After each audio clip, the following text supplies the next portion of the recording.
Get rid of your credit card debt, get a lower monthly payment, and skip your next 2 house payments at SaveWithConrad.com. NMLS number 65084, equal housing lender. You don't need perfect credit or money out of your pocket to save thousands with SaveWithConrad.com. Find out how much money you can save right now at SaveWithConrad.com.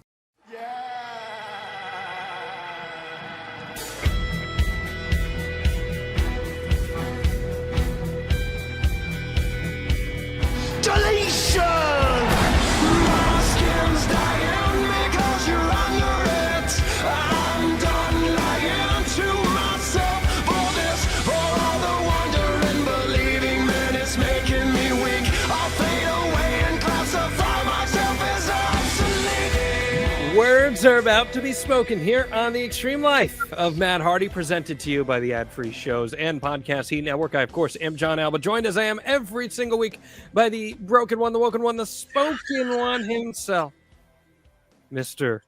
Matt Hardy, who's in the mud this week. Oh, yeah, I'm in the mud, man. You are in the mud I'm in the imaginary mud of the fine folks of the internet, the World Wide Web, the rest of Twitter.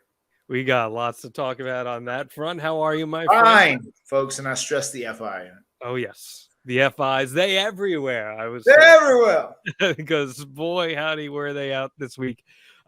Did you have a good week, at least as we sit here? It's post-Dynamite from Colorado. It seemed like Ethan Page, you have instilled a message in him and as to what his path forward will be here.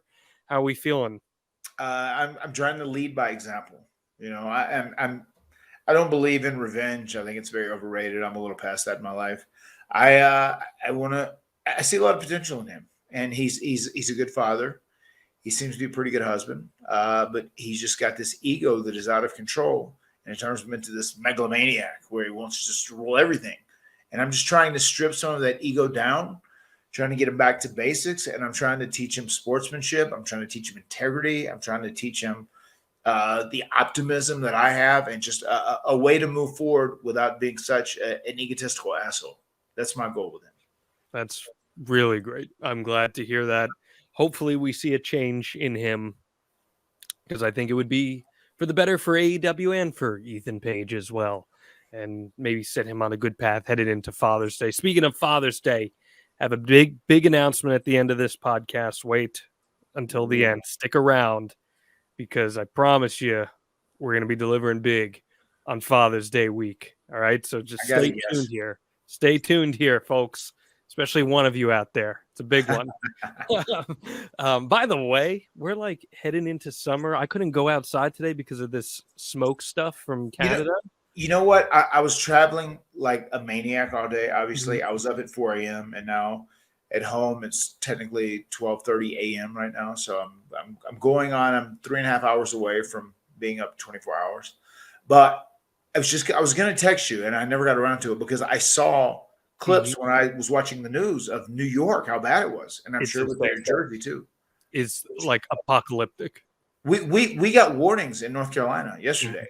Yep. My wife told me that she saw them. And then actually I checked my temperature app on my phone, and it said, yes, air pollutant warning or whatever. And it just, I saw the stuff from New York, and I was like, it was blowing my mind. I've never seen anything like it in my life. It was wild, like walking outside and it was amber out, and it smells like a campfire. Wow. It's bizarre. It just, that sounds apocalyptic. It really did. I was wondering where Alexandria was. Yeah, for sure. Trying to figure that out. It smelled like a campfire. There was soot like on cars. And I want to remind you, I'm like 500 miles away from where these fires broke out. Where did these fires break out at? On the border of Quebec. Like the Canada-US border? Like near the border, yeah. Mm-hmm. Okay. So it's like 400 to 500 miles from here. Yeah. And it engulfed us. You couldn't go outside. It was just crazy. So hopefully everyone's okay, because it was just, it was right out of a movie. It really was. So hope everyone's all right there. We did get some sad news today, though, as we tape this. We lost Sheiky Baby, the Iron Yes. Sheik. Oh, what you talk about a gimmick and a half. The Iron Sheik was the definition of that. But I feel like for him being a gimmick, Matt, people loved the man that was the Iron Sheik. I know you had a chance to interact with him a few times in the past. What would you like to share about the legend, Sheiky Baby? He was great. Anytime he would run into me or Jeff or us together, he would say, "Yes, Sheiky Baby, I love the Hardys. The Hardys make them humble. The Hardys break their backs. I love the Hardys. Sheiky and the Hardys, we make a team forever. I love you. I love you, Bubba." He was always so sweet, always so cool. And I'd see him once in a while around at indie shows and whatnot, if he was out there signing or doing whatever. And I know, if I'm not mistaken, you did Wrestling According to Alba, and you watched back the Battle Royal, right? The gimmick Battle Royal. Very nice of you. Very nice of you. Good. Yes. What a hilarious moment, and we were there to see that live in living color. That was right after the TLC match. Yeah. They decided to do a bring me up match after that because they needed. How do you follow TLC, right? Especially TLC 2. They needed a pad in there. They needed to give everyone a break and just let people have a good time for a second and back off because everybody was on the edge of their seats. Well, and the beauty of that Battle Royal is Sheiky won because he couldn't take the bump over the top rope. So they booked him to win. Bobby Heenan with the greatest line of all time. By the time the Iron Sheik gets to the ring, it'll be WrestleMania 38. There you have it. There you have it. Oh my God, what a quick-witted man Bobby Heenan was. But I mean, that was a great moment for the Iron Sheik and a legit pop culture phenomenon he became. Yeah, for sure. I found out from a friend of mine who doesn't watch wrestling that he died. He's like, Sheiky. I was like, no. It's just so sad, man. Yeah, man. I did that. I tried to get a little bit of sleep. I got a tad, but just got a couple texts and people just said, "Oh, well, Sheiky passed away." That's all that. So, yeah, Iron Sheik, Sheiky Baby, rest in peace. Have you ever seen his documentary? I have, yes. So I think it's at the end of the documentary. They show a shot of him at an indie show, and he's coming out to the ring being adored by all these fans. It was Pro Wrestling Syndicate back in the day, before it was called WrestlePro. Pro Wrestling Syndicate. Oh, I know well. I wrestled there. Of course, Super Card of Honor, 2013. I don't think you were on that show. It was in my neck of the woods. Mm-hmm. And I was ringside. I was 20 years old. I was shooting video ringside for a website I was working for. Uh-huh. And Sheiky Baby is marching around the ring. And it's my lone interaction I ever had with him. But he looks me in the eyes and he calls me a jabroni. And he gives me a little shove in gimmick. And it's in the documentary. You see it in the documentary, actually, which was pretty funny. The clip of him shoving you's in there? You see him walk past me and give me a nudge, and he looks at me and says, "Jabroni." It was so funny. There's That's fantastic. Narration and music over it, so you don't hear him do any of that, but you see it. And, so funny, man. So That's funny. Fantastic. What a legend. That's fantastic. Yeah, so great. I will miss the Iron Sheik greatly. I hope his Twitter account continues just for the sake of it. Yeah. That'd be a great way to carry on his legacy. I think the only way to carry on his legacy would be to every day just say "fuck the Hulk Hogan." Yes, I make him humble. I break his back and fuck him in the ass. Sheiky Baby. We're at the delirious stage here. It's 12:45 in the morning, and you've been up for 24 hours. So Sheiky Baby.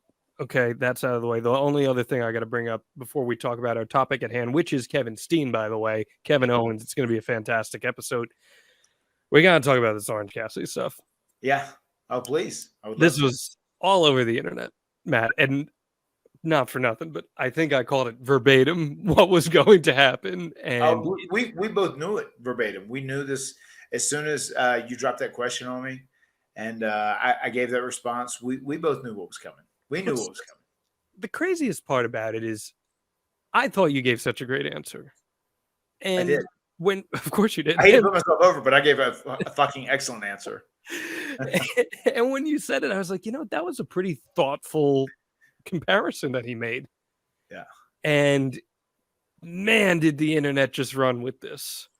And now they can take their headlines and rest and squeeze as far as I'm concerned, Matt. That's it, yes. What's your response to all this chaos that you endured these past few days? They can either rest and squeeze or chill in peace. I like that too. I don't know. I was laughing about it with Orange today for a minute as we were sitting at TV. So, oh my God, I just read a little bit of that. He said it was just like nonstop. He said, like, I just saw people keep like adding me and stuff that they were saying. Like, he said, and I like listened back to your explanation. Like, it was good. It's not, you didn't even compare me and the Undertaker like being the same. It was like the comparison is like how the spot our bosses have us in, how we seem loyal and dependable. He said, I really appreciate those kind words. It was very nice of you. He said, I don't feel if I deserve that, but thank you for those kind words. And of course, he's a very humble individual, but it was funny. He found it very funny, and I did too. It became like, it almost became a running joke for that day where it entertained the shit out of me. And sometimes just, I get to the point where it's very rare that I like read something and like I get like, it changes my mood because I don't care enough about anything because it's not real. It doesn't mean anything. But there were so many crazy, insane responses that just like, it was obvious they read a clickbait headline and then commented on it.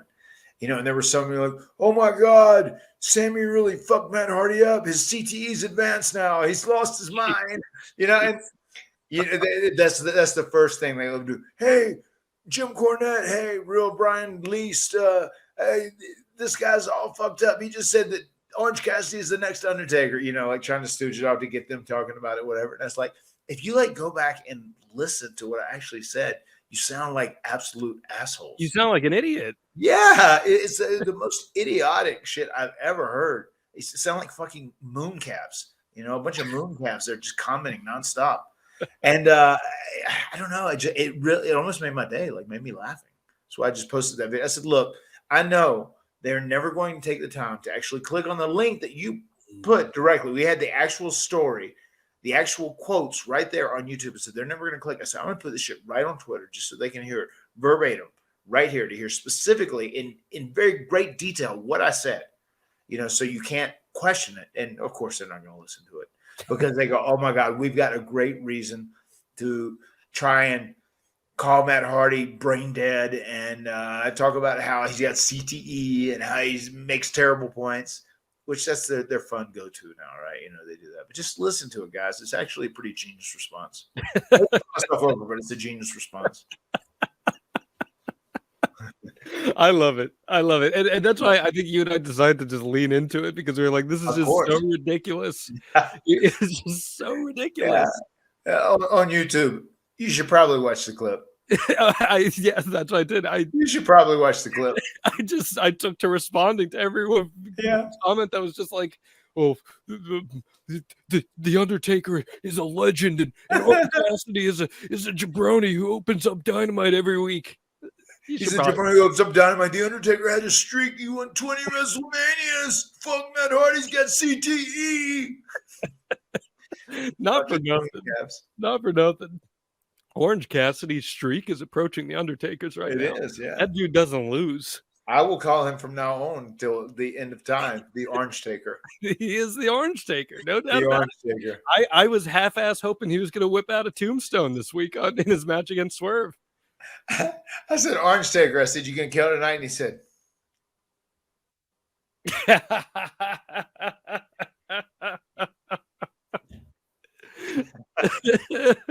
we are delirious. Oh my God. If you're just listening to this on audio, I did the throat slash super slow and lazy like Orange Cassidy.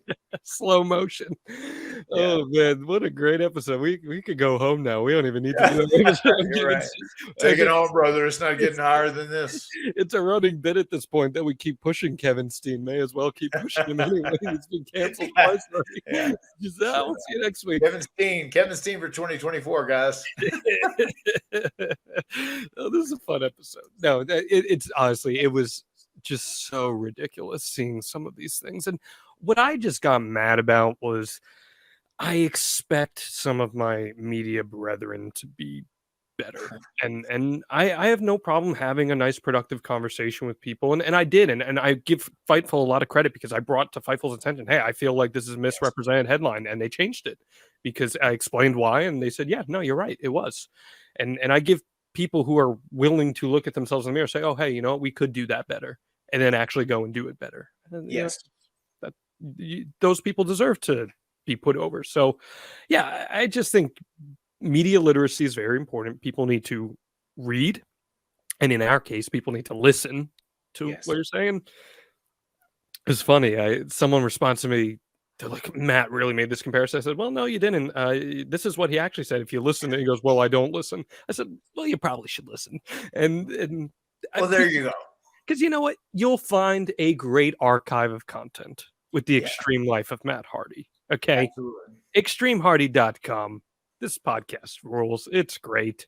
And there'll be lots of nuggets like that where you'll hear these interesting stories and takes because, like, just like you said too, I saw that you commented, like, we don't choreograph what we're going to say. We don't put together a script. I mean, more often than not, we're just shooting the shit. And like a lot of times we'll go off on a tangent and we'll just, wherever it takes us, that's where we'll go. But we always come up with some interesting points and we'll kind of, volley stuff back and forth, whatever. And it's really interesting. I think it's very genuine, authentic discussion. I will put our show up against anyone for authenticity. I don't think there's a more authentic podcast in the wrestling space than the Extreme Life of Matt Hardy. And I mean that so genuinely and wholeheartedly. Plus, if you listen enough, you'll start to pick up on some of the inside jokes that Matt and I throw at each other. Exactly. Yeah. Of course, this. And then once you get in on that, you'll be like, okay. Yeah. You're really NWA, Alexandria, they're everywhere. In the fact that you've got better PR than Jeff, that too. Yeah, exactly. Better PR and better luck. Oh, goodness gracious. We are talking Kevin Owens, Kevin Steen here on the Extreme Life of Matt Hardy. We're going to watch a match at the end of this too. But real quick before we do, I mentioned it's the summer season. I want all of you right now to pause this podcast and I want you to go to boxofgimmicks.com. I want you to find the Extreme Life of Matt Hardy store because we have these sick tank tops for the summer, men's, women's, unisex. They are awesome, and they are your favorite. The Matt Fact, Matt Fiction tank tops. These look sick, don't they? They look amazing. Maravilloso. They look so good. Work out in that. Yeah, maybe out in the yard. Maybe you should give Ethan Page that when he's out mowing the lawn at the Hardy compound. That's a good call. I've got him booked to mow the yard. I'll give him a tank top. I'll give him a tank top. Have him work it. All right. Have him work it. Take a few pictures with him. We'll do a little promotional ad with him. I saw him juking at the house show. You should have him wear that in your match, and then he should juke with it. Oh, brother, wait until you saw what we did to him tonight. Part of it will be on TV. Some of it may be a social media extra. That'll be Rampage. Oh boy, I'm teaching this guy sportsmanship. Okay, and I'm just teaching him integrity. Okay. Well. A man with questionable sportsmanship and integrity is Kevin Owens, Kevin Steen. Yes. Sometimes the ultimate professional, other times a little bit of a rat bastard, but we will be talking about him on this episode. So without further ado, Matt Hardy, please hit us with that Matt Fact. Matt Fact, Matt relishes heart of palm on his salads.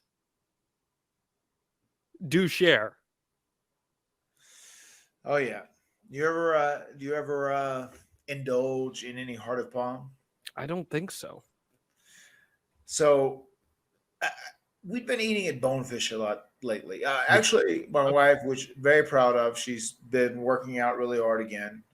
She's been eating a lot better, and we've ate at Bonefish. We've been eating some more fish. Yeah. So the salads in Bonefish, if you get their house salad, they put heart of palm on it. Okay. And it started becoming a thing. I've gone to a couple other restaurants and I actually asked if they had it, and some places did, but some places did. And I ask if they have heart of palm, if I can get it on my salad.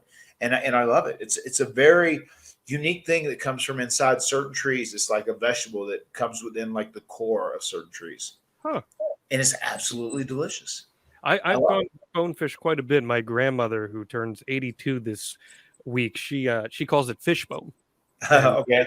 So end up. So does Woofy. Okay, I'm glad to know that your 5-year-old and my 82-year-old grandmother are on the same page about something. Yeah, she calls it fishbone. So I find myself there Whenever I take her out, it's always where she wants to go. That's interesting. Okay. I do know, by the way, you and the Queen and your brother and the Gothic baby will be at Spookala this week. Yes. That's going to be exciting. That is this weekend, Saturday and Sunday. Myself and Brother Nero, we're going to do the signing all day long. Actually, Saturday evening, he's performing. He's actually singing, and he has a guy playing guitar. He's doing a little Fantastic. a little deal. And on Saturday, this is going to be a big treat. From 1 p.m. to 3 p.m., you're able to get Queen Rebecca Hardy and Gothic Baby's picture and autograph. I think Gothic Baby is going to be scribbling her autograph. It's her first signing, right? It's her first official signing, yes. She's done a couple of privates. She's a pretty big deal. Well, she's done a couple of private signings, but first public signing, yes. Of course, yeah. I mean, you got to make sure that it's doing it on the perfect stage in Spookala, a horror convention. Yes. This would be the perfect place for her to do it. You could go to spookala.com, get your tickets for that if you'd like to meet the House Hardy and specifically Gothic Baby. I have a few friends from Florida who are going to meet Gothic Baby specifically. They don't give a shit about you. They just want the Gothic Baby. Yeah, I mean, I see that a lot nowadays. They don't really give a shit about me, just Gothic Baby. No, well, you're the same guy who compared Orange Cassidy to the Undertaker, so yeah, of course. Let's chill the fuck out. I have advanced CTE. You really? I gotta tell you this too. So there was a funny thing. So I'm actually back there and I'm shooting the shit. This is earlier in the day, right? I'm chatting with Isaiah and Jeff, and our ego Ethan Page comes over, and we're kind of talking game plans. Obviously he's under contract to me, so he's my employee. And then your buddy Will Washington stops by for a second. He says, "Oh man, can I introduce you to some of my family?" He said, "My wife really wants to meet you." And then I said, "Oh, she's going to be a Gothic Baby fan. Watch this. She's going to be a Gothic Baby fan." And of course she was. Big fan of TikTok. And no idea that I was someone in wrestling. Just picked up on Rebby and Gothic Baby. But then once she knew I was one of the Hardy Boys, "Oh my God, that's so cool." I love that. Yeah, I saw he brought his family there because they're from that area. So it's very cool. I met his wife, I met his kid, and I met his parents too. They were all very kind people. Will seems like he's doing a good job over there. So I'm hoping for nothing but the best for him. He's good people, and he knows what he's doing. And that makes sense, man. You're going to get that over the years. There's going to be a whole lot more people familiar with Gothic Baby. Again, I tried to get her as my host for this week, but we were taping too late. So yeah, we were taping too late. It was past her bedtime. It was past her bedtime. So she passed out listening to The Cure. Yeah, exactly. Good little Gothic Baby reference for you there, guys. Okay, let's finally talk about Deftones, but good call. Oh, Deftones. Okay, let's finally talk about Kevin Steen. I feel like we're about a year and a half overdue on this. Here we go. So, Kevin Steen, he was 14, and he starts training in wrestling. Very young age, very early. Eventually, training with Jacques Rougeau, and then the Red Rooster himself, Terry Taylor, becomes his main trainer, and he eventually has his first match on his 16th birthday, May 7th, 2000 in Quebec. This is a very young age for anyone to start, Matt. You yourself, you started at a very young age as well. Right. What are the advantages and disadvantages of starting that young? I mean, I think the advantages are just kind of being able to kind of wrap your mind around the basic fundamentals of wrestling and understanding it, because it takes a little while. You have to get a little deep into the wrestling game to really understand the art and the psychology behind pro wrestling. But I do think when you're 14 years old, I think one of the drawbacks there, and one thing I'd be very wary of, especially even with my kids, is just beating up your body too much because your body is still developing. And that's something I'm glad that we didn't hit it super hard until we were 16, 17, 18. Although we played around, we were on a trampoline, we were doing that. We were kind of emulating and mimicking what we saw on TV. But I think the biggest drawback is if you're that young and you're training, you could probably do damage to your body because your body isn't fully grown and it isn't where it needs to be.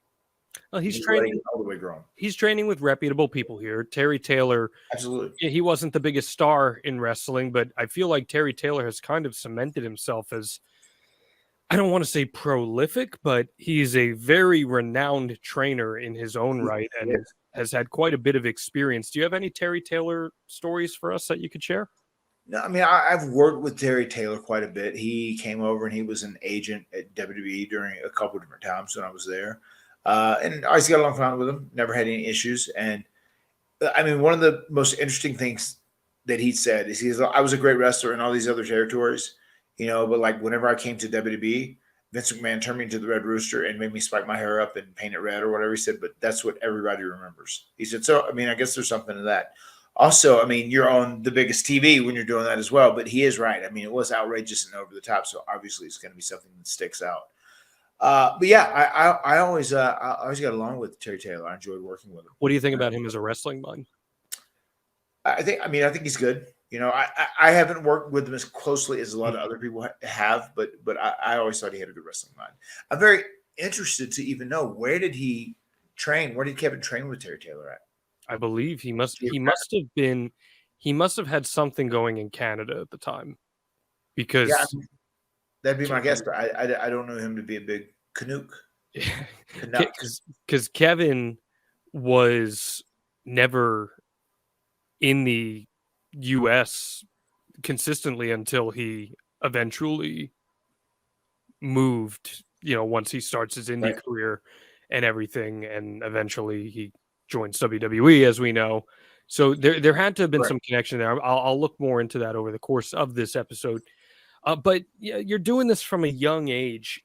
There's going to be a stigma that comes with that, right? Like, I see it today, even when there are people who are young training with adults, and it's almost like there's something a little ugly about this. But I'm curious your thoughts on that in regards to the idea that wrestling is a fake thing. This is not a 16-year-old baseball player training with major leaguers. So it's not a 16-year-old fighting Mike Tyson in his prime. Right. I mean, when it comes to that competitive level, I think there is benefit to being young and learning about it earlier. Once again, the biggest thing that I would steer clear of, I think, is like beating up your body, being too hard on your body when you're still young, when your body's not fully formed. That would be my only drawback. But I think actually learning the terminology, learning the psychology, even like doing drills that are more simple, just not going over the top. I think all that's fine. I don't think you want to beat your body up too much before it's fully developed. That's more than fair as far as I see it. And over the course of these early years for him, he meets this guy in Canada. Might have heard of him. He worked under the name El Generico at the time, also known as Sami Zayn today. As we know, their stories are intertwined forever. Right. What does it do for you as a wrestler when you have someone that you're that close to and you're able to run with them throughout all the quote unquote territories in the indies or just making towns, and you have them by your side at all times and you're able to create that bond? How does that help get through the highs and lows of the industry? I mean, first and foremost, I feel like it makes it very comfortable if you're with someone that you can trust 100%. If someone is a day one buddy, someone that you've worked with, and I would almost say, like, for myself and Jeff, I would put Shane in that category. I would say, Shannon more as well, but Shane definitely fits that category because Shane is still very, very active in the business, and I'm sure at some point we'll cross paths again, But like, we always pick up right where we left off, just like we've never been separated for a couple of years or however long the term has been. So it means a lot to have someone that you can truly love, you can truly trust, that is loyal, that has your best interest in mind. And I think that's the relationship you want whenever you're trying to scratch and claw and make your way up to a bigger promotion to turn this into a full-time career. I think it's so cool that Kevin Steen and Sami Zayn had each other to do that. And they enjoyed the experience together. What do you think of their dynamic together? I mean, it's electric. I mean, it's so good. They have such great chemistry. It really radiates through the screen, and you can almost feel it. You can almost physically feel it through the screen. Just that they're friends. They have a relationship like two brothers. They know what each other's going to do. They know the next move that's coming. You can just tell they're both on the same page, and they just have top tier chemistry that people know from just being around each other for almost the entirety of their lives. Does it remind you of Edge and Christian at all? Yeah. The Edge and Christian are very similar to Sammy and Kevin, without a doubt. Yeah, Both Canadian as well. both Canadian. Side I can't wait till Sexton Hardcastle debuts in AEW. dude. Put that one out too. Dude, they've already got the vignettes made. Oh, do they? It's Okay. crazy. Well, you got the vignettes for Okada Danielson, which I should have asked you about that too. For sidebar, Okada Danielson. Are we serious right now? Like, I think they're serious, John. holy moly, what a match! What do you think about that? I think it'll be cool. I know. I'm sure you're going nuts for it. You're super. So I think it'll be super cool. Tony Khan called me and he said, "John, what match do you want for Forbidden Door?" I said, honestly, Bryan Danielson and Okada would be pretty freaking fantastic, Tony. And you know what his response was? Let's fucking go. And that had happened. It's crazy. there. So, You yeah, have it. you're welcome, everyone. But yeah, I can't wait for that. It's gonna be I hope you guys get a match on Forbidden Door. It'd be fun to see you guys in action up there in Canada, nonetheless, where we are talking about. So I think, this is me editorializing, I think Steen comes along at a pretty pivotal time in wrestling. You got Ring of Honor, blazing trails. They're providing an alternative. They're not WWE. They're not even TNA. And Steen is the definition of the alternative to the type of wrestler that was popular at that time in the mainstream companies. What do you think he contributed to wrestling during that time period? I mean, I think he broke a lot of barriers, especially with the way people could physically look. I mean, he was extremely talented. His agility was so deceptively unexpected for someone of his size and his shape. And it really just broke a lot of barriers. And on top of that, he was also a very intense individual. He had great cardio. He could go really hard. He could go good. He's super creative, super smart, speaks English great, speaks French great, really, really, really intelligent and like really has his shit together in life, I think. Very, very smart guy who's like on the pulse of what he should be doing. So I just think I think there's a lot of guys who said like, well, I might not be the specific shape or might not have the body type that Vince McMahon would want or that TNA would want or whatever other promotion would want. But then Kevin, they're like, okay, well, this guy's doing it at Ring of Honor. Not only is he doing it, been the tag team champs, and now he's the Ring of Honor world champ. Like, he's won the WWE. Oh, this is amazing. People thought he wasn't going to go past a certain level because of the way he looked, because of his physical shape. And he broke a lot of barriers, and he was a trailblazer when it came to that. I'll never forget being in Ring of Honor, and Jim Cornette had like a big thing for him. And Jim Cornette just said like, oh, this guy's got to get in shape. You lazy fuck. You're never going to go anywhere. You're never going to do anything. Like made a real big deal out of him. Like, he's not a big Jim Cornette fan. I can tell you that. And I know there was a lot of grief given, and he's like, I mean, this is just kind of how I am, But he goes out there and he gives you the goods. He puts in the performance. He puts on the performance, and he does really, really cool shit. And he's a really deceptively incredible athlete. Well, what I love about him is he looks like a common man who could be an ass kicker. And that's kind of what made Dusty Rhodes special, is it not? It is. But then once again, there was that period of WWE trying to retrain everybody's thoughts about this is what a pro wrestler looks like. This is what a pro wrestler looks like. And I 100% agree. That's a great comparison, by the way, because Kevin's not only a great talker, he's pretty charismatic too. And Dusty, like between his talk and his promo and his charisma, dude, he's as big a star as anybody else in the industry at that time. So you ready for the headlines? John Alba and Matt Hardy compare Kevin Owens to Dusty Rhodes this week. Oh yeah. It's a good headline. But I really do. I see a lot of Dusty in babyface Kevin Owens, especially. I think there's just that common man mentality that he brings to the table, and then he wows you with his athleticism. I know Dusty wasn't exactly doing that, but there is just something very relatable. I've seen a lot of guys like Kevin Owens out there that, and I don't mean that in a negative way at all. He stands out because of what he can do, but at the same time, he feels welcoming because I've experienced people in life like him. And I think when you form those connections between real life and what's fantasy in this world of pro wrestling, that's when we connect with the art at that really intense level. Yes. And also too, like Kevin also is he's intense.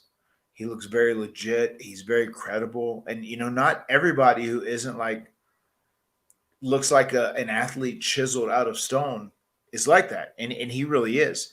I mean, like when it comes go time, he can go. And he can be very intense, and he's very real and very believable. And also that's hugely beneficial. And too, Matt, he has put a lot of work into himself. He was a lot heavier back in the day, but he was. He looks great right now. And the reason for that, I'm sure, he hasn't confirmed this with me, but I'm sure of it, is because he is taking and drinking, most importantly, every single day.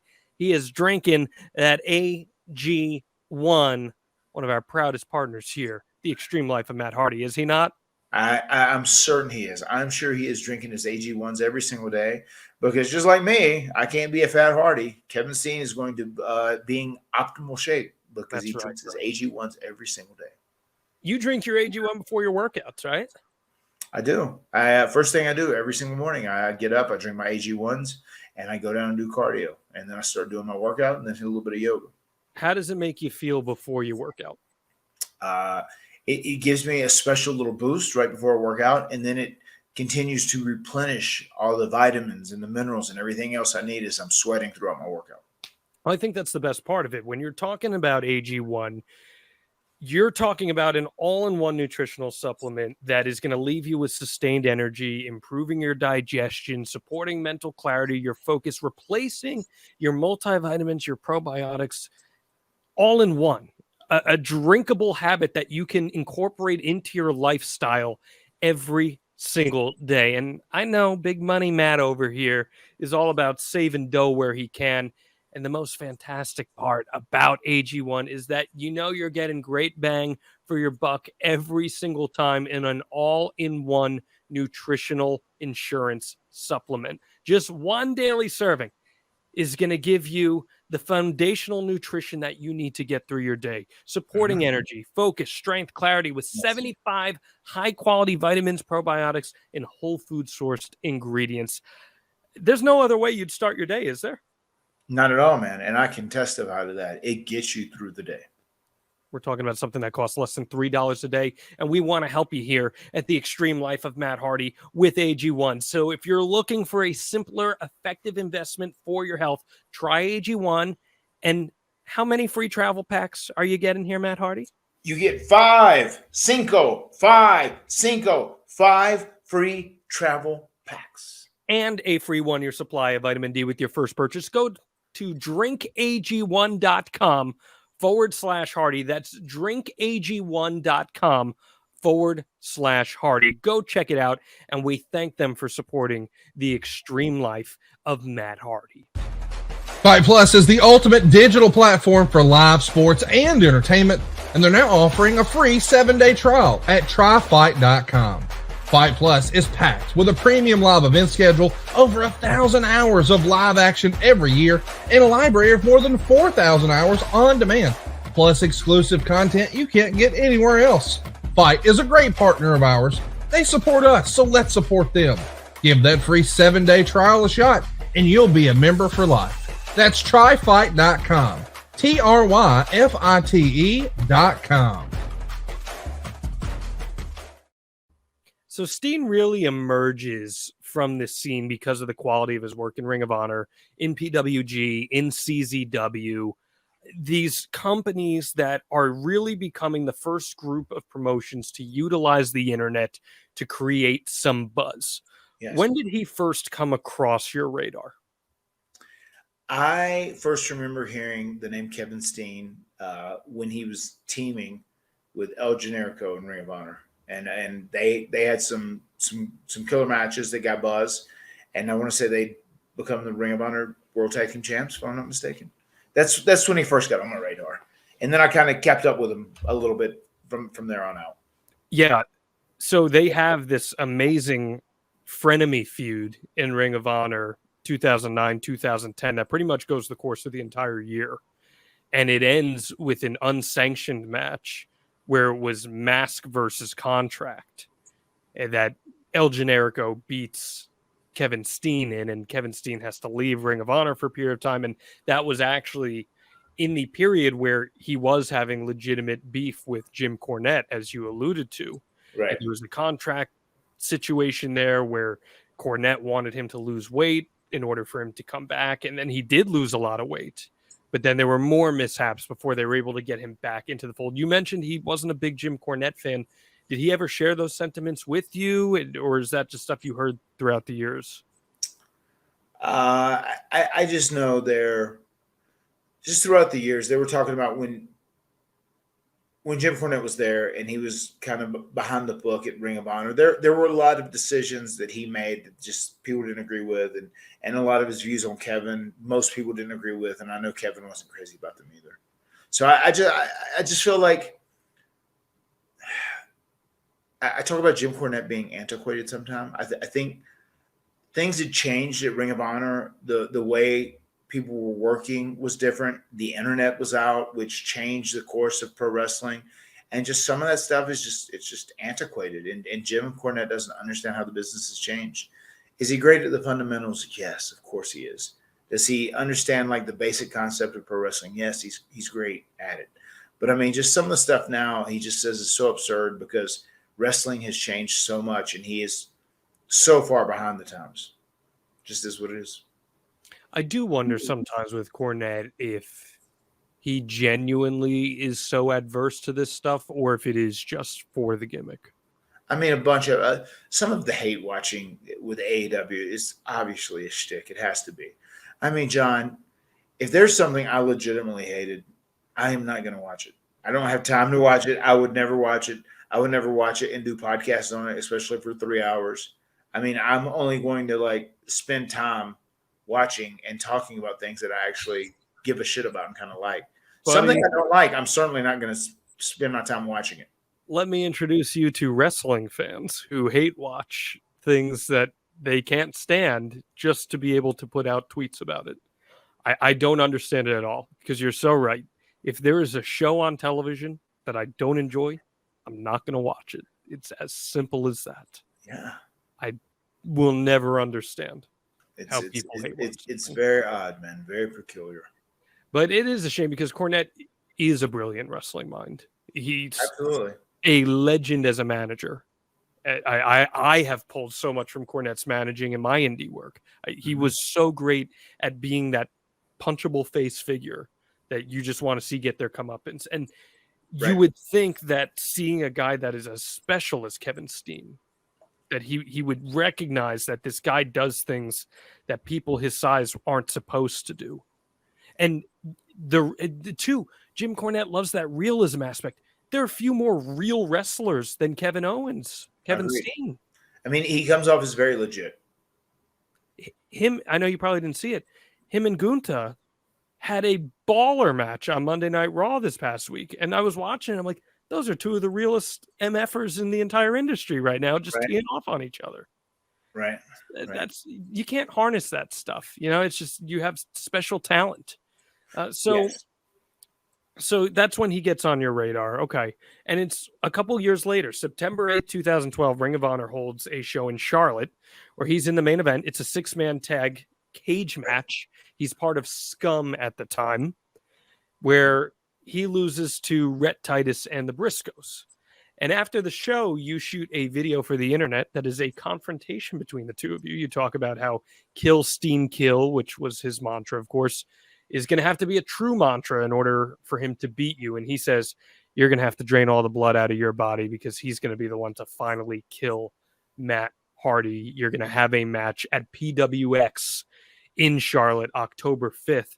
What do you remember about this promo? It's your first interaction ever with him in the wrestling sphere here. I thought it was really interesting. Yeah, we did that as a favor to the PWX people. They'd ask us if we could do something, and the Ring of Honor people were cool with it. And he, if I'm not mistaken, he was the world champion at the time, correct? I think And yeah. whenever I wrestled him at that Yep. Charlotte show, he Yep. was the Ring of Honor world champ.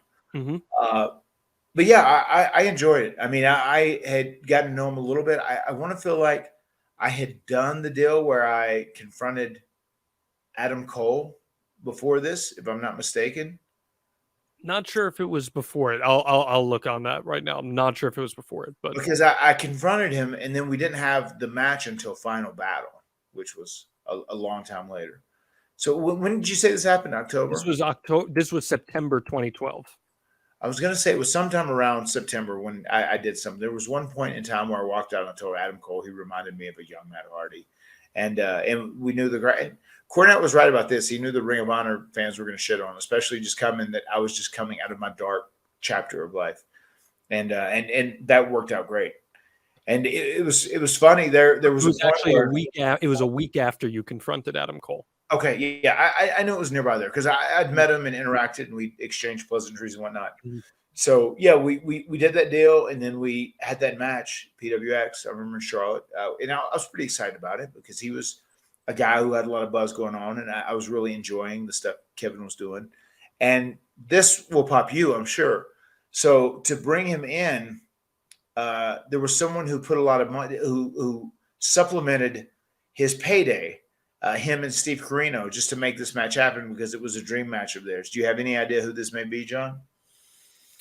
Well, if it's PWX in North Carolina, there's a chance that it would be Thomas Simpson or Thomas Simpson. Yeah, yeah, you got it on guess number one. Okay, it was Thomas, and I want to say there was a point where Thomas was out there in a Grim Reaper outfit. You know, he helped bring those guys in, whatever. And then I was going to have Rebby in my corner. And I want to say she hit him with the kendo stick a few times, like lit him up, whatever. You know, we did like an angle and a story with all of that. And I knew I was going to be doing more stuff with the Ring of Honor over the course of the next few months, maybe to a year or whatever. So it was cool. I was very excited to get in the ring and work with him. And I really enjoyed that experience. We had a great time. I feel like he's the type of guy that brings out that next level of intensity in his opponents. Did you feel he helped elevate you in that sense? Maybe. I felt like I was still the point that I could be pretty intense at that point. I just remember enjoying the match, and I liked it a lot. And I remember thinking, like, I like his mentality when it comes to wrestling, as far as the construction of a match and a story and everything else. And he was pretty much game to do whatever. So I dug that. And I do get what you're saying. And I think that is correct. I think he is someone who goes out and works very hard and comes off as being intense and real. And it does make his competition up their game. Mm-hmm. Well, in just a couple minutes, we're going to watch that match here. And I'm excited to go back and see, because I'm sure you probably haven't seen that match maybe since you wrestled it. So I'm looking forward to That's probably correct. Watching that. An Evil Twist of Fate, it is called. PWX, October 5th, 2012. But on March 2nd, 2013, at the 11th anniversary show for Ring of Honor, Steen overcame the challenge of Jay Lethal in a grudge match to retain the Ring of Honor World Championship. And there's a whole bunch of tomfoolery that ends up going down throughout the course of the follow-up to it. A bunch of Ring of Honor wrestlers come out to ringside, but they're outnumbered by the revelation of new Scum members, Cliff Compton, Rhett Titus, Jimmy Rave, and one Matt Hardy.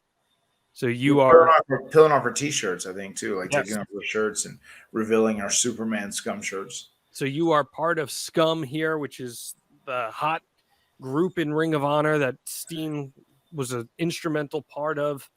What did you think of being introduced as a member of Scum? And were you aware that this would eventually lead to you getting a chance to work with Steen in Ring of Honor? Yeah, I mean, I think kind of the whole story behind all of this is that Steve Corino brought me in as like a heavy hitter in Scum, but it was not with Kevin's knowledge. And he was cool with everybody else, every single other member of Scum that came in. And we did a promo, which I love so much, which was on Ring of Honor television. He said, Steve, I'll tell you, he said, I'm cool with everything you've said, and I'm cool with everything you've done. I'm cool with everyone you brought in, except for one thing. And that's that motherfucker right there. And like, what do you mean? I'm like, I'm shocked and hurt and stunned by it. Like, me? But why? Yeah. And that really kind of set the tone that you could see one of us had to go, one way or the other, one of us had to go. And ultimately leaded up to us having a little bit of a rivalry. You just don't know how hard it is to be Matt Hardy. No, you don't. The anti-bullying video is an idea that I came up with, and my wife shot it so brilliantly as we did that deal, and that was something that stuck out as being so famous during that time. It was so good. It is something we will cover in long form at some point here, because I'm very excited to get behind your mind on that. But eventually, this, as you said, it's going to lead towards a split. He'd lose the Ring of Honor title to Jay Briscoe at Super Card of Honor that year, which is one of the top Ring of Honor moments of all time. You see Jay Briscoe win the thing. And I think we talked about that on our Jay Briscoe episode, available in the archives as well. It leads to you guys turning on Steen. You become the featured face of Scum, as you said. So that leads to you guys having a no DQ match. You face him in this Best of the World match in June, and you defeat him in just under 15 minutes. There is a lot of gaga in this match as all the members of Scum get involved. You use a twist of fate through 2 chairs set up in the ring. You get the pin. The crowd is shitting on you winning here. Meltzer gives it 3.25 stars. What'd you think of this match? I feel like his versatile working style would lead to you guys having a pretty fluid match here. I like that match a lot. People were very happy about it in Ring of Honor too. There was a lot of plunder involved, I think was that what Dusty Rhodes used to say? Oh, there's gonna be a lot of plunder in there, baby. We had a lot of bells and whistles, and obviously there was like Scum run-ins, and we did tables and chairs and all that stuff too, which that was fun because it had all the bells and whistles in it. And then I remember at the end, and I remember telling Kevin too, I said, I really liked the match, and he was really happy with it. And I said, I kind of feel bad. I said, because we did so much, and I feel like the next match was Jay versus Mark for the Ring of Honor World title. I said, I almost feel bad that like we went right before them, they're having a wrestling match. And I remember I love this line. Kevin said, oh no, he said, I don't know if you've ever seen these two fight. They're going to be fine. He said, they'll kill it. They're going to be fine. And I love that. And he was right. But I almost felt guilty that we did so much stuff before like the main event with the world title. But I loved how Kevin said that, and he said it very confidently too, with a lot of conviction. So he said they'll be fine. He said they'll kill it. It really stood out to me when him and Sammy won the tag titles at WrestleMania, where he gave a shout out to Jay Briscoe in his press conference. What was his relationship like with the Briscoes? I mean, everybody there loved him, especially those guys. I mean, those guys all kind of came up at the same time on the indies, they're from the same class. So that makes you all the more tight. But like everybody loved the Briscoes. I feel like then to know the Briscoes was to love the Briscoes, especially if you were in the business and you got to see the real side of those guys. You'd face him once more in April of 2014, where you, Adam Cole, and Mike Bennett defeat Steen and the Briscoes. Talk about talent in one match there. Holy moly. You remember anything about that match standing out to you? I don't remember as well as I should have. I do remember that match taking place, but I can't give you details specifically in that. But anytime, like Jeff and I got to work with the Briscoes a few times. I loved working with those guys. I loved working with Adam Cole when I did that stuff in ROH. I mean, there were so many talented guys in ROH during that time and during that period. It was a lot of fun being there, and it really kind of like kind of reignited my flame and love of wrestling. For because I'd been burnt out, I'd been beat up, and I took it serious being there. Like I wanted to do as much as I could to like really contribute to Ring of Honor and like help grow it, because I've been a guy that had been on WWE TV for so many years. I've had a lot of strong television time, and I took it like not as a payday. I took it as a real serious gig, and I'm pretty sure it came off like that from the guys, and I feel like that kind of earned me respect there. I really enjoyed that time. That was a lot of fun. I've always felt like your Ring of Honor run, it wasn't long, but I totally felt from the outside, I've never even talked to you about this, but I felt that it totally reignited you in the wrestling sphere in general. I think it helped keep you relevant. And then, people look at TNA and Broken Matt as the thing that pushed you back to the top. But I really think Ring of Honor saved your career, Matt. I think it. I mean, it did. And it was one of those things. I mean, I went there from day one. They were looking for my name value and my star power to attract new eyeballs. But I went there and I took it very serious. Like my goal was to go there and try and make Ring of Honor bigger and better and try and elevate talent if I can and put more casual fans eyeballs on that product. That was my goal. And I took a lot of pride in doing that too.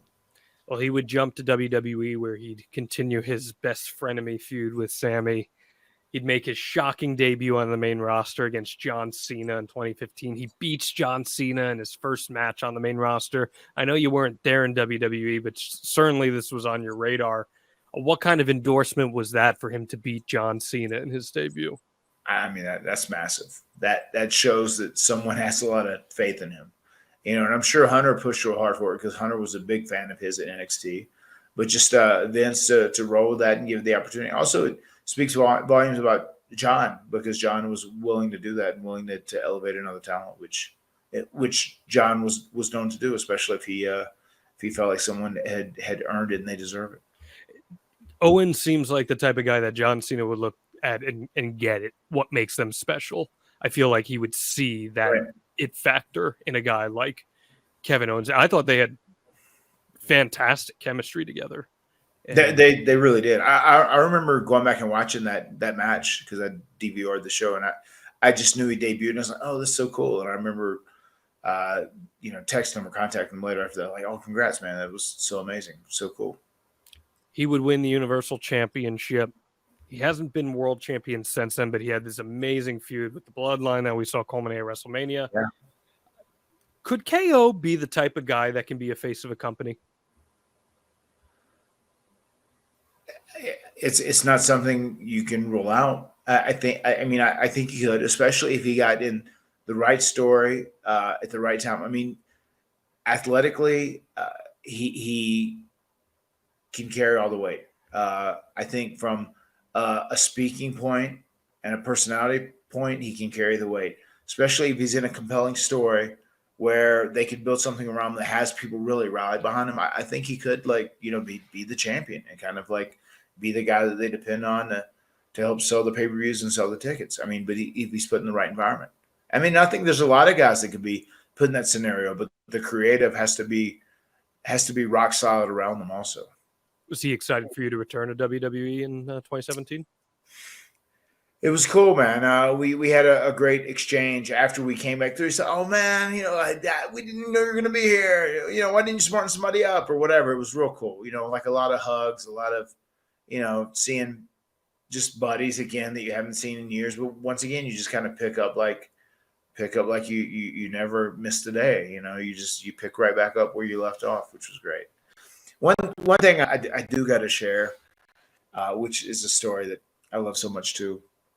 There was a story that Kevin or Sammy shared with me at some point, and they were talking about they were traveling to SummerSlam 2004 to watch the show, and they stayed at a hotel. They had maybe done a show, or I'm not even sure what was going on. They had trained or they'd been working. They were tired. They'd stayed somewhere at a hotel, and apparently they started wrestling a little bit, and like a mattress got turned over, and Sami Zayn was on the bottom of it, I think. And then Kevin said, "Oh, is that what you want? Is that what you want?" And he just said, "I just want Matt Hardy to win the match so he can marry the girl."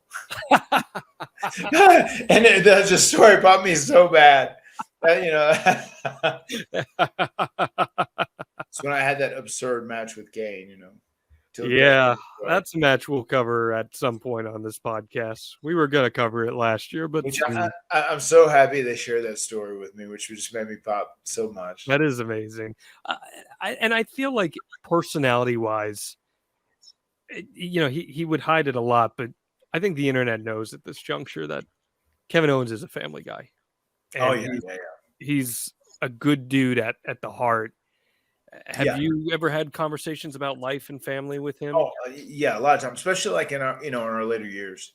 like especially after I was back and after I'd had Maxwell and Wolfie happened while I was in that run with WWE. Yeah, that became like a big thing. It kind of changes your whole perspective on life, and it gives you a completely new perspective on your life and your existence and your mortality and like what you want to leave for your children. And I know that's a big deal to him. So yeah, that's definitely a bond and something that we shared, and we'd have those conversations every so often. That's very cool. That's very cool. And you still chat with him every now and then now?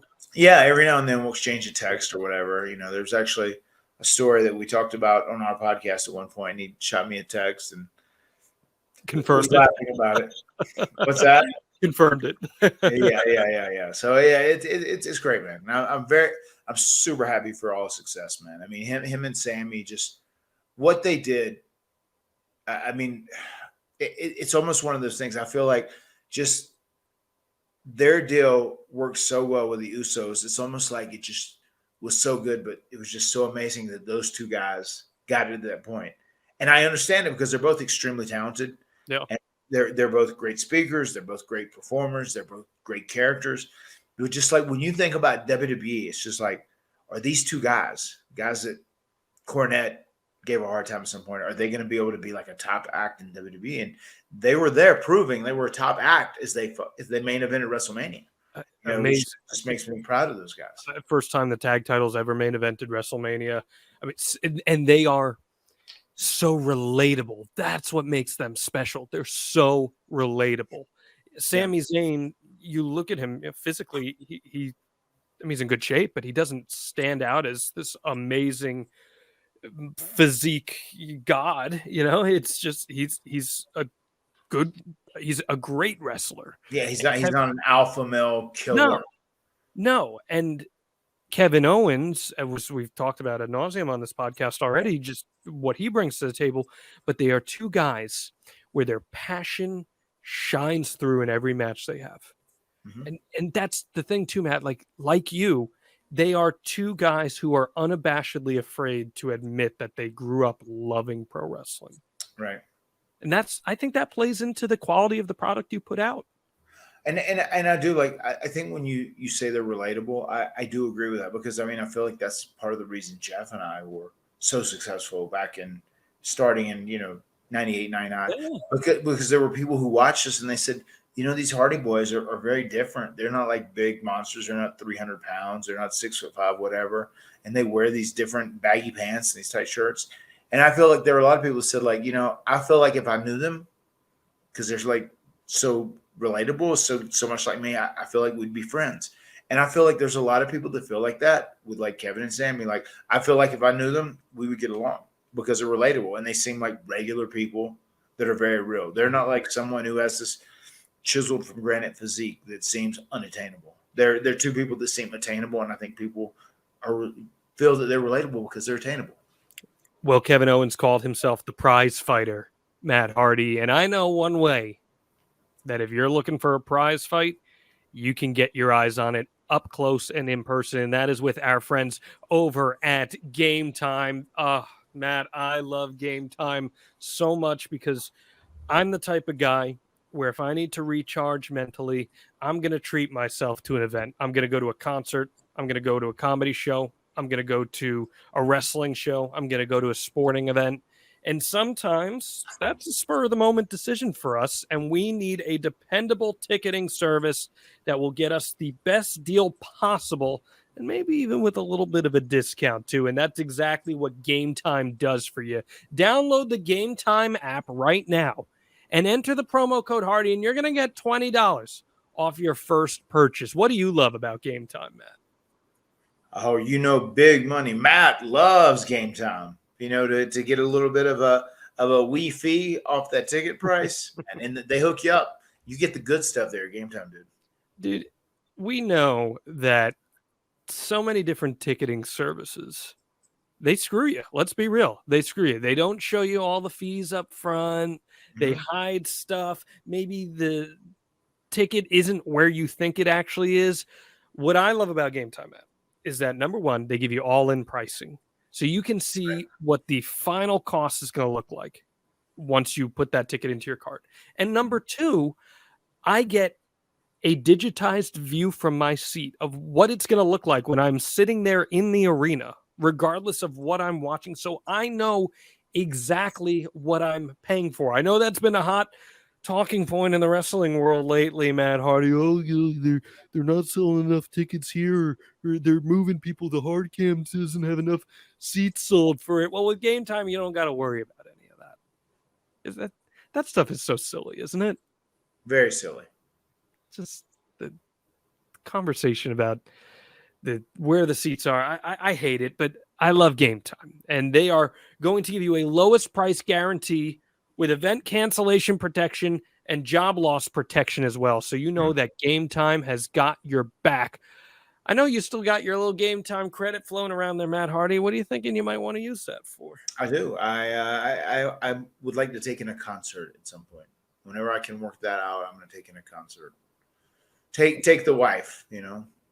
Let me tell you about this Springsteen guy. You might have heard of him, but I used Game Time to pick some Springsteen tickets up at literally the last minute, 15 minutes before the show. And I want to help you do the same regardless of what you're going to watch. Download the Game Time app, create an account, use code Hardy for $20 off your first purchase. Terms apply. Again, create an account, redeem code Hardy for $20 off. Download Game Time today. Last minute tickets, lowest price, guaranteed. Hey guys, Tony Schiavone. Need to call a timeout real quick. Wanted to tell your listeners what I've been telling What Happened When listeners for a while now about all the cool things happening over on adfreeshows.com. On the latest edition of Monday Mailbag, Mike Chioda shares road story of hanging with Taker and BSK. Yeah, we did. We played dominoes. We played Beale Street, called Trump. It's a card game. Gin. We used to play gin card games with them. Dominoes. I used to go back in the back of the bus for BSK, roll up a couple fatties for them. And they'd let me smoke one or two and then say, okay, Coyote, you got to go back up. The Podfather sat down with Ad Free Shows members for a live edition of Ask Conrad, talking about the one thing that brings us all together. A guy who owns a trucking company in Vermont, how in the hell is he friends with a guy who does mortgages in Alabama? Wrestling brought us together. So when we created this concept of ad-free shows, I had no idea that a pandemic was right around the corner, but it did become like this weird support group. Not like in a bad way, not in a tragic or trauma way, just in a, hey, it's a bunch of friends who can get together and bounce ideas and share their life with each other. That's just a small taste of what we got waiting for you. With 4 levels to choose from, see for yourself why Ad-Free Shows is the best value in wrestling today. Sign up now at adfreeshows.com. Okay, Matt, I think it's time for us to watch this match. Again, we are turning the clocks back to the year 2012. This is October 5th, PWX, an evil twist of fate in Charlotte, North Kakalaki, your neck of the woods. It's you and Kevin Owens for the first time. You don't think you've seen this match since it happened? Yeah. I only remember one thing out of this, if I'm not mistaken. All right. Well, let's watch it back. If you're listening to it, Matt and I are going to provide you commentary. If you'd like to watch it, you go to the Matt Hardy Brand YouTube and you can watch it with us. So here we go. TV, it was to see this match. Small little arena there they got. Yeah. It was a small venue. There were there's like balcony seating all around the top and on the side where the hard cam was. And it looks even smaller because they had fans sitting up on the stage. Love this start. We're not talking about a lockup here. You guys are just slugging away right out of the get-go. Yeah. What's the idea there?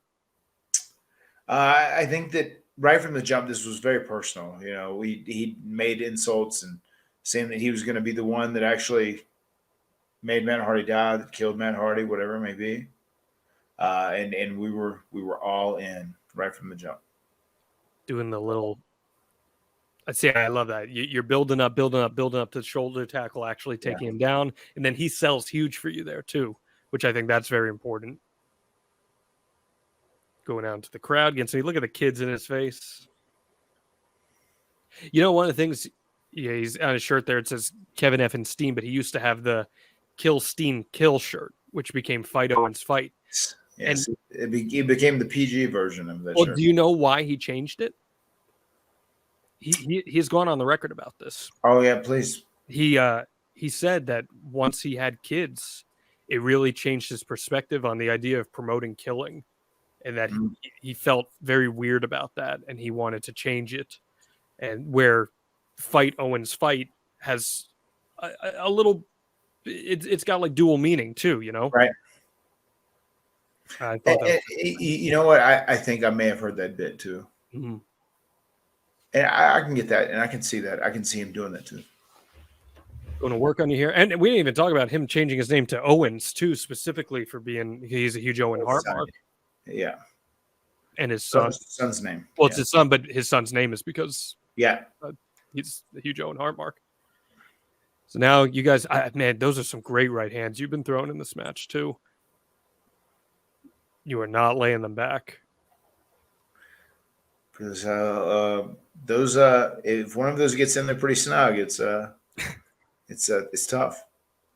Almost Steve Blackman-esque, some may say. Yeah. Kick out at one for Owens. Sure. You know what I like about a kick out at one early in the match? That's much more realistic to me. I see so many matches where you have one quick sequence and guys are kicking out at two. No, I agree, and I've been of that mindset for quite a while.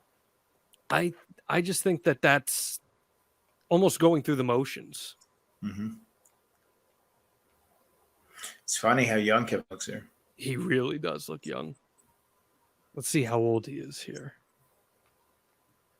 This is 2012, October of 2012. So he would be,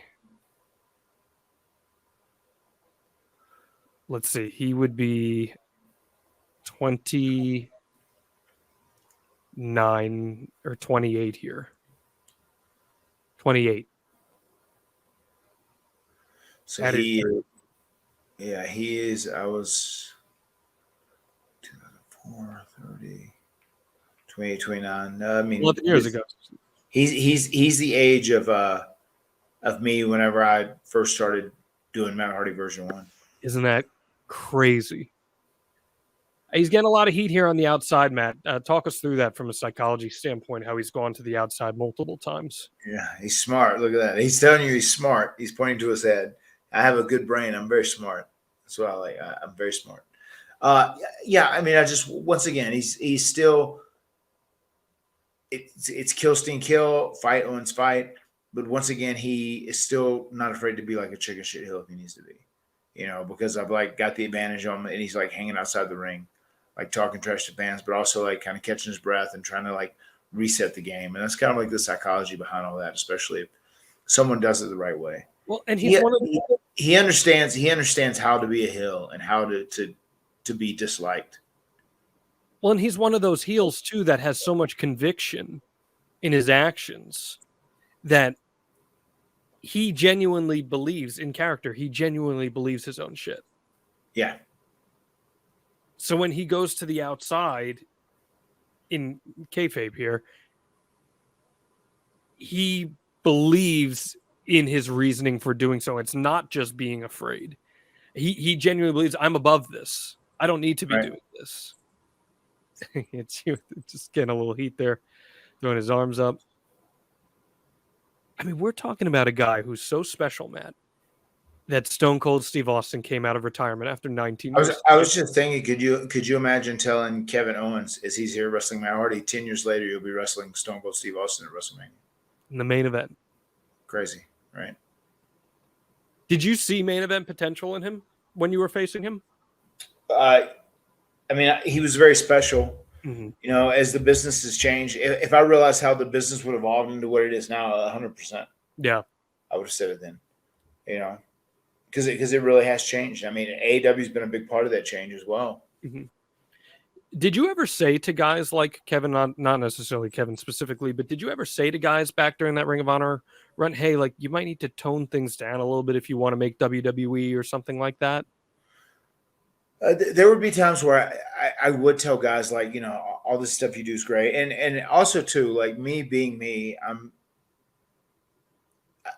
I don't go in there like giving advice unless someone asks for me. Of course. I mean, if I go into a place like Ring of Honor, it's like, okay, well, this is different stuff. And this is stuff I've told the Bucks even, you know, during my AEW run, like we're doing something together. Like, okay, cool. Like, you guys are much more up to speed on this new stuff than I am. I'm open to listening and changing and doing what's different. I'm trying to, adapt and evolve and stay up to date. But I do know at this time there were stuff I would tell guys like Vince is looking for something that is a little more character heavy, that's a little more story heavy, as opposed to just, a diehard match. And a lot of times in Ring of Honor, it was about having a great, can we have a 5-star match type deal, as opposed to like focusing more and being a story heavy and character heavy driven wrestling match. I loved you just fixing your belt on the outside, by the way. It looked like your pants were about to come off you. Mm-hmm. You were down trying to fix them up. Yeah, no, that's good. I figured you would be real with people on that. I like hearing that. I'm going to ask you some questions here as Kevin Owens, Kevin Steen gets some heat on you during the course of this match. Dylan asks, was Kevin pretty carefree in Ring of Honor? I'm only asking because a lot of the Kevin Steen highlights you see, he's doing the craziest shit to his opponents. I don't know if I would describe him as carefree. I mean, you could tell that Kevin was very passionate about what he does. And I could tell right from the jump after meeting him in Ring of Honor, he was very passionate. He took a lot of pride in being a wrestler for Ring of Honor, and he wanted Ring of Honor to be as good as it could possibly be. So I wouldn't say he was carefree. I would say he's like, a fun guy to be around, and he wouldn't take life too serious, but he was also very, very passionate about making sure his work and that Ring of Honor could put out the best possible product. We saw a side effect from you on the hardest part of the ring, by the way. Yes. The apron, which I want to give a shout out. I'm going to find the ad-free shows member. There was an ad-free shows member who said that it was Taz who coined that phrase. You asked on this podcast last week. That phrase. There you go. We got a low blow from KO there. Yeah. So the match ends at first, right? They call it a DQ. Yep. I'll go audio up here. Yep. Is this the way this is going to end? You got to be kidding. Calling for that's how we're going. This is how we're going to end Steen versus Hardy. Tony Khan wouldn't allow this. He would come out and restart the match. Everybody. I know people. Oh, someone from PWX wants to LFG. And this is the type of matches they see. This is the end.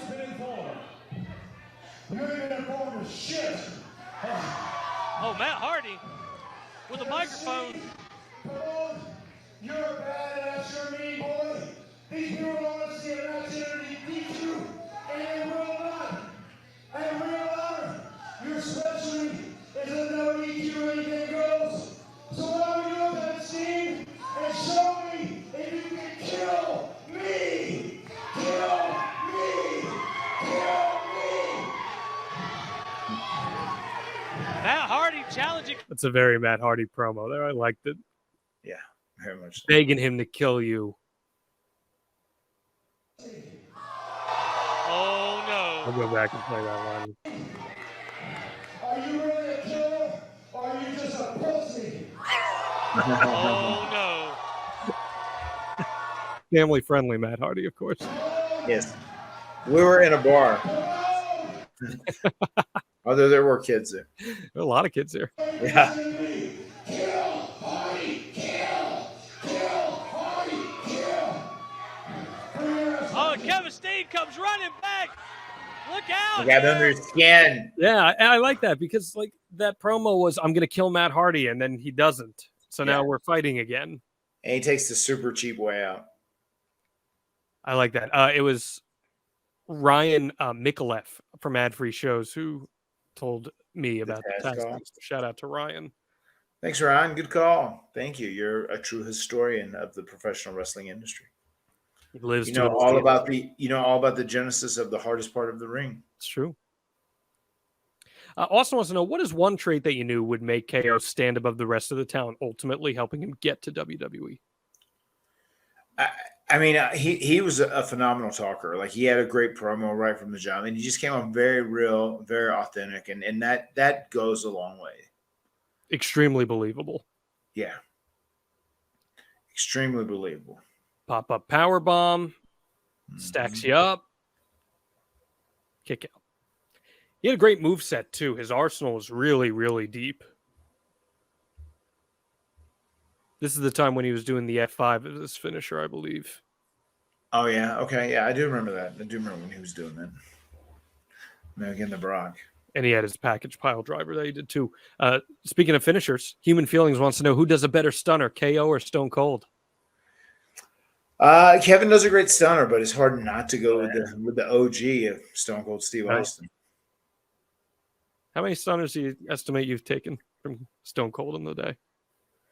There was one time where we did a show in Japan, and we were involved in the last match. I can't even remember who I was in there with. There's a nice little swanton. Yeah. But there was a deal where Steve came out and they had a beer bash, and I was like kind of the hot heel, and I was in the main event there, and I took 7 or 8 stunners back to back, which was great. And they got more comical each and every time. And he was great. So as long as I keep doing them, kid, just keep taking them. I feel like it was probably a badge of honor in the locker room to take a stunner. 100%. Like I couldn't wait to take as many stunners as possible. So I wanted him to stun me till after midnight. We just saw a beautiful swanton from KO, as you said there.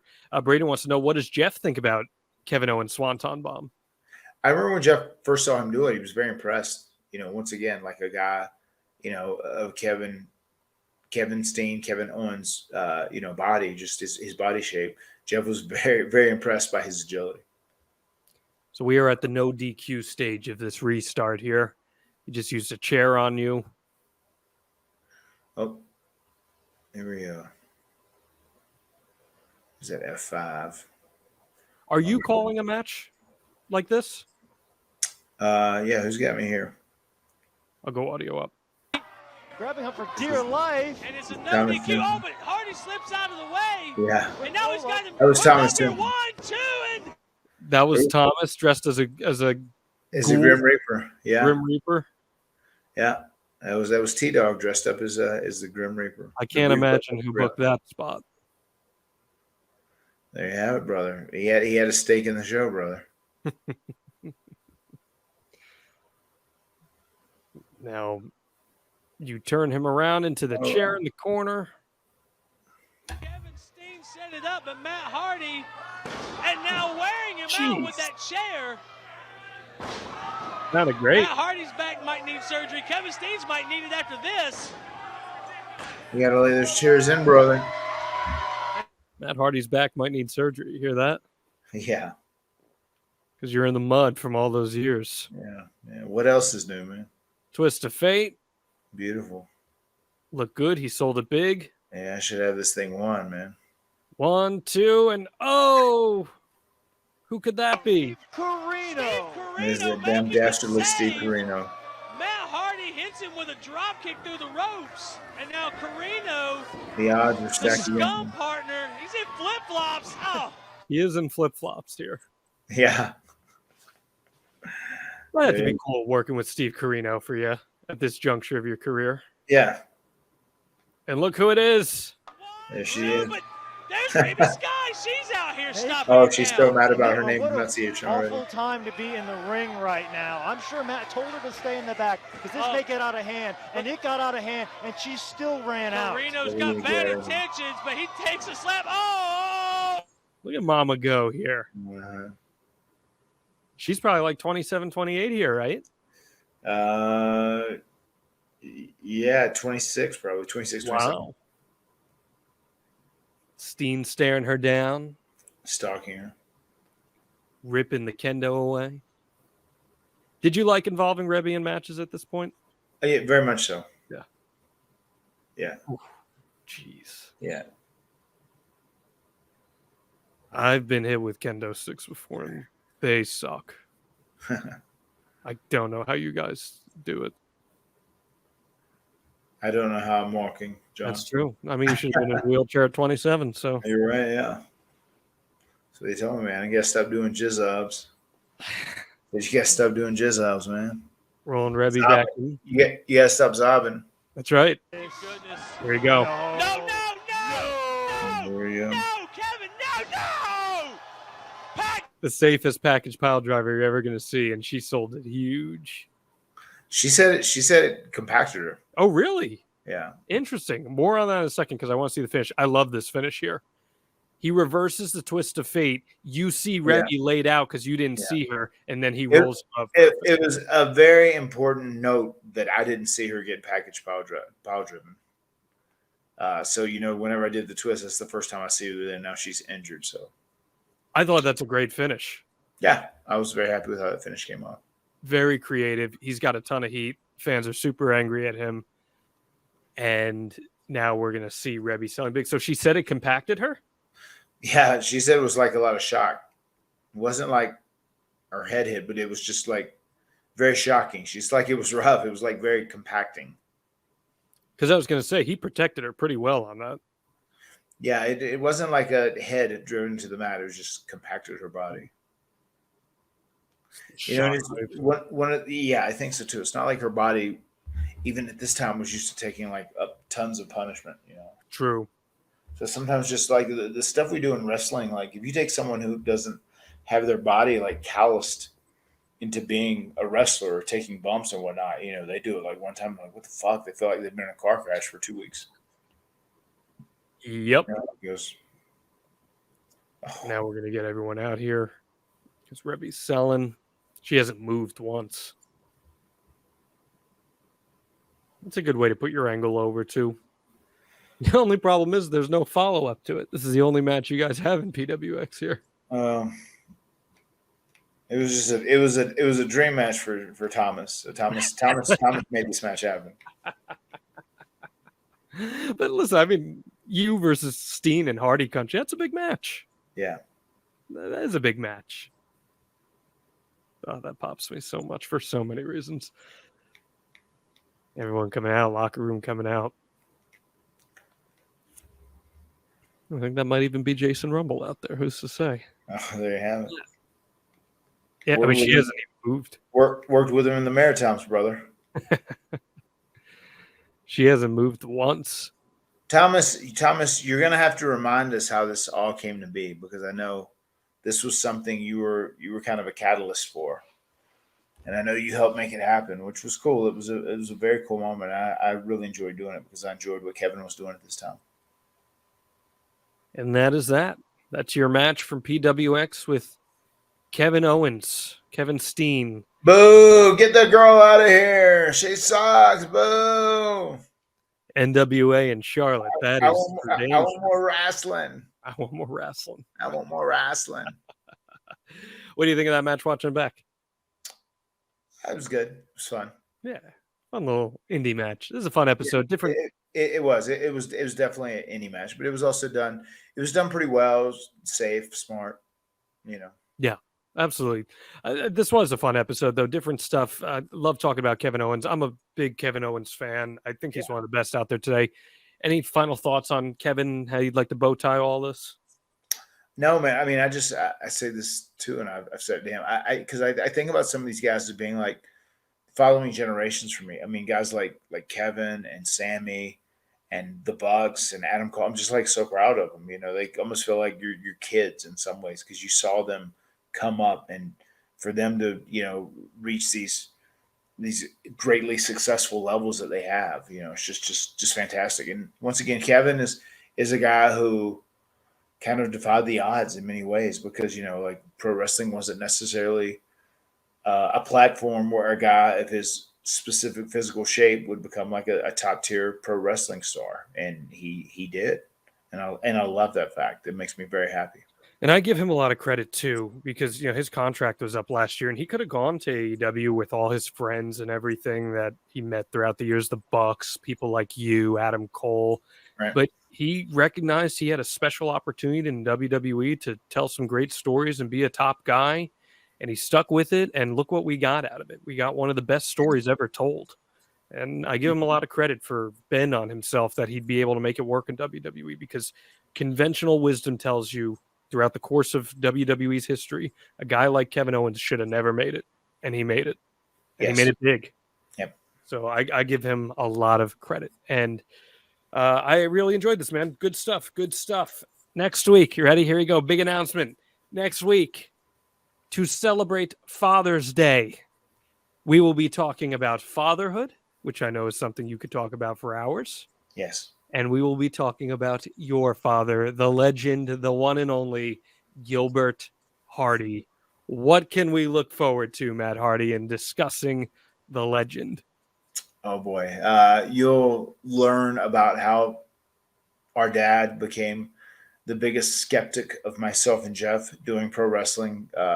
He made a journey to becoming our biggest fan, and it was amazing. And he rode off the coattails of being the Hardy Boys' dad more than anybody else, and he loved every single minute of it. And it was great. He ended up saying, "No, you guys don't need to try and pursue this insane professional wrestling. I don't know if you guys know or not, but that shit's fake." I'm just like, yeah, we do, Dad. We kind of do it. We kind of get the deal. And then after we made it and we were successful, he would buy all our action figures he could find or our magazines, whatever. And he would he had like he would ask us to sign photos and he would sell them to his friends or give them to his friends. He became our biggest fan. It was amazing. I love it. Your in-house George South. I love to hear it. That's great stuff, Matt. If you want to be part of that episode, you want to get on board with us, our product here, The Extreme Life of Matt Hardy, please join us. Advertise with Hardy.com. Promote your business to the extreme. Get it out in front of thousands of listeners and viewers every single week here on The Extreme Life of Matt Hardy. Anything else you'd like to add, my friend? It's 2 a.m. Eastern right now. I know you got a busy trip this week. Anything you want to throw out there? No, I'm good. I've got to be up in 5 hours, so I need to rock and roll. I feel that, buddy. The words have been spoken. We'll see you next week right here on The Extreme Life of Matt Hardy. Adios, guys. Lost